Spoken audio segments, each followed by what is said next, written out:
Bonjour et bienvenue. Je me présente, je suis Donia Benali du service comptabilité au sein de la Société tunisienne de l'air. Aujourd'hui, je vais évaluer la santé financière de notre société par l'analyse financière de cette dernière. Dans la première partie, je vais étudier les concepts de base de l'analyse financière. Dans la deuxième partie, je vais essayer d'analyser l'état financier de notre société durant la période 2016-2020. L'analyse financière permet de porter un jugement sur la santé financière de la société, la gestion et la rentabilité et ses perspectives de développement. L'objectif de ce diagnostic est de faire le point sur l'état financier de la société en mettant l'accent sur ses forces et ses faiblesses, en vue d'exploiter les premières et de corriger les secondes.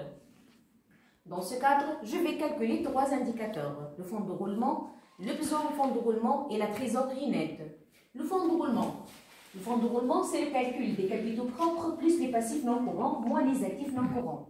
D'après notre tableau et notre graphique, nous remarquons que le fonds de roulement est négatif pendant toute la période, ce qui explique que les capitaux permanents financent seulement une partie de l'ensemble des immobilisations. La situation financière de la société est déséquilibrée et fragile et le risque d'insolvabilité est très élevé. La société a des problèmes pour financer ses exploitations.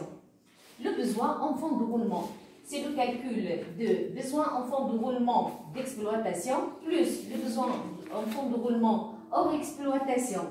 D'après nos tableaux et notre graphique, nous remarquons que le besoin en fonds de roulement est négatif pendant toute la période, ce qui explique que les emplois sont inférieurs aux ressources. Il y a un excédent de financement au niveau des éléments cycliques. C'est un point fort pour la société qui va permettre d'alimenter sa trésorerie nette. La trésorerie nette. La trésorerie est une notion très importante dans la société. Elle joue un rôle fondamental et elle réalise l'équilibre financier à court terme.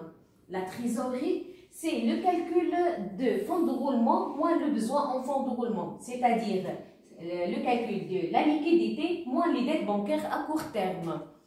Dans notre graphique, nous remarquons que la trésorerie nette est négative pendant les années 2016, 2017 et 2019 et elle est positive durant les années 2018 et 2020, ce qui explique que la liquidité couvre la totalité des dettes bancaires à court terme et la société est capable et solvable de payer ses dettes bancaires à court terme durant les années 2018 et 2020 seulement et elle est déséquilibrée financièrement durant les autres années. Pour conclure, on peut dire que la règle d'équilibre financier est atteinte par la société, c'est la trésorerie nette et positive. Après avoir étudié et calculé la situation financière de notre société, j'ai remarqué que le besoin en fonds de roulement dépend de la gestion de l'entreprise et de bonne organisation. Par exemple, voici des notes qui peuvent influencer sur le niveau. La première note, c'est la mauvaise gestion de stock, la mauvaise gestion de recouvrement, le choix des clients insolvables, l'augmentation des délais créances clients, l'absence des négociations des délais de paiement. C'est tout, merci.